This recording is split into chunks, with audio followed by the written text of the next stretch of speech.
வணக்கம் தலைவா, அனைவருக்கும் இனிய வணக்கம். இன்னைக்கு நாம இந்த வீடியோல இதை பற்றி பார்க்க போறோம் அப்படின்னு பார்த்தீங்கன்னா, டிஆர்பி மற்றும் பள்ளி கல்வித்துறையில வந்திருக்க முக்கியமான தகவல்களை பற்றி பார்க்க போலாங்க.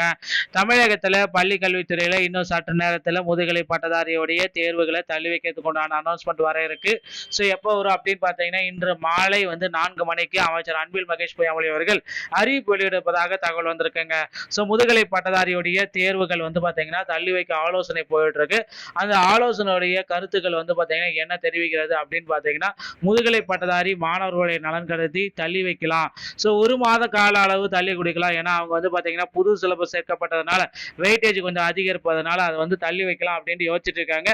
ஸோ எல்லாருமே கருத்தில் கொண்டு இந்த முதுகலை பட்டதாரியுடைய தேர்வு தள்ளி வைக்க 100% யோசிச்சுட்டு இருக்காங்க. அதனால எல்லாம் வெயிட் பண்ணியிருக்க டைம்ல இந்த டைம் பார்த்தீங்கன்னா இன்னும் ஒரு மாதம் படிக்கிறதுக்கு டைம் கொடுக்கலாம் அப்படின்ற மாதிரி யோசனைகள் போயிட்டு இருக்குங்க. பள்ளி கல்வித்துறை பார்த்தீங்கன்னா இது முக்கியமான முடிவுகளாக எடுக்கப்பட்டிருக்கு.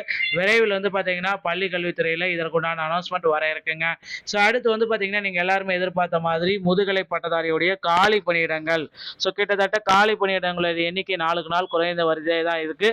1996 அப்படின்ற வேகன்சிஸ் பார்த்தீங்கன்னா ஒரு 2000 வேகன்சிஸ் கூடுதலாக அறிவிக்கப்படும். ஸோ அதிக அளவில் பார்த்தீங்கன்னா ரிட்டையர்மெண்ட் பீப்புள் இருக்கிறதுனால இன்னொரு 2000, ஸோ 2000 வேகன்சிஸ் பார்த்தீங்கன்னா இன்க்ரீஸ் பண்ணி ஒரு 3227 வேகன்சிஸாக கொண்டு வரலாம் அப்படின்னு அமைச்சர் அன்பில் மகேஷ் பொய்யாமொழி அவர்கள் அறிவிப்பு வெளியிட்டாரு. அதனால வேகன்சிஸ் அனௌன்ஸ்மெண்ட்டை விரைவில் நாம எதிர்பார்க்கலாம். முதுகலை பட்டதாரிகளுடைய காலி பணியிடங்களுடைய உயர்வு இன்னும் ஒரு சில தினங்கள்ல இதற்குண்டான அஃபிஷியலான டீட்டெயில்ஸா நமக்கு கிடைக்கும் அப்படின்றத எதிர்பார்க்கலாங்க. அடுத்து பள்ளி கல்வித்துறையில பலதரப்பட்ட போராட்டங்கள் எல்லாமே நடத்திட்டு இருக்காங்க. 2013 டெட் பாஸ் பண்ணவங்களுக்கு உண்டான போஸ்டிங்ஸ் எல்லாமே இன்னும் போடாம இருக்கீங்க, ஏன் இவ்வளவு காலதாமதம், எப்பொழுது போட இருக்கீங்க அப்படின்ட்டு எல்லாருமே கேள்வி கேட்க ஆரம்பிச்சுட்டாங்க. ஸோ அதற்கு பார்த்தீங்கன்னா ஒரு சில தரப்பினர் பார்த்தீங்கன்னா போராட்டமும் தொடங்கிட்டாங்க. ஸோ அந்த போராட்டம் பார்த்தீங்கன்னா விரைவில் தொடங்க இருக்காங்க. 2013 மற்றும் 2017 டெட் பாஸ் பண்ணவங்களுக்கு உண்டான போஸ்டிங்ஸ் விரைவில் அனௌன்ஸ்மெண்ட் வரும் அப்படின்றத நிச்சயமா எதிர்பார்க்கலாம். அது மட்டுமே கிடையாது, தேர்தல் வாக்குறுதிகளில் குறிப்பிட்டதை உடனடியாக நிறைவேற்றுங்க.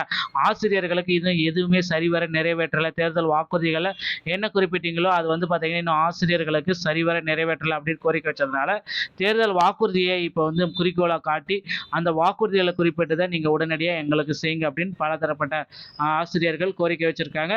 ஸோ தேர்தல் வாக்குறுதிகளில் 149 ஜீவோ தள்ளுபடி செய்யும், பகுதி நேர ஆசிரியர்களுக்கு பணி நிரந்தர ஆணை, இது எல்லாமே நடக்கும்ன்றதை நம்ம விரைவில் எதிர்பார்க்கலாம். அடுத்து டெட் தேர்வு, அதை பொறுத்தவரை பார்த்தீங்கன்னா ரொம்ப குளறுபடியாக தான் இருக்குது. கிட்டத்தட்ட 4 லட்சம் ஆசிரியர்கள் பார்த்தீங்கன்னா டெட் தேர்வுக்கு விண்ணப்பிச்சிருக்காங்க. ஆண்டுக்கு பார்த்தீங்கன்னா அடுத்த 2 ஆண்டுகளில் 8 டெட் தேர்வு வைக்கலாம், 2 சிறப்பு டெட்டை வைக்கலாம் அப்படின்ற யோசிச்சிருக்கிறாங்க. ஸோ இதெல்லாம் நடந்தால் பார்த்தீங்கன்னா அடுத்த 2 ஆண்டுகளில் தமிழகத்தில் டெட் பாஸ் பண்ணாத ஆசிரியர்களே இல்லாத சூழ்நிலை உருவாகும் அப்படின்றத நிச்சயமாக எதிர்பார்க்கலாம். ஆல்ரெடி பணியில் இருக்கிற ஆசிரியர்களுக்கும் இது நல்ல ஒரு செய்தியாக இருக்கும் அப்படின்றதே நம்ம எதிர்பார்க்கலாங்க. அடுத்து டெட் பாஸ் மதிப்பெண்கள் 75 குறைக்கணும் அப்படின்னு கோரிக்கை வச்சதுனால நிச்சயமா 75 மாறுறதுக்கு வாய்ப்புகள் அதிகமாக இருக்குங்க. டிஆர்பி மற்றும் பள்ளி கல்வித்துறை சொந்தமான செய்திகள் அனைத்தும் உடனுக்குடன் பெற நீங்கள் நம்முடைய சேனலோட இணைந்திருக்க. மீண்டும் வரும் நிலத்தங்களோட நான் உங்களை சந்திக்கிறேன். நன்றி, வணக்கம், தேங்க்யூ.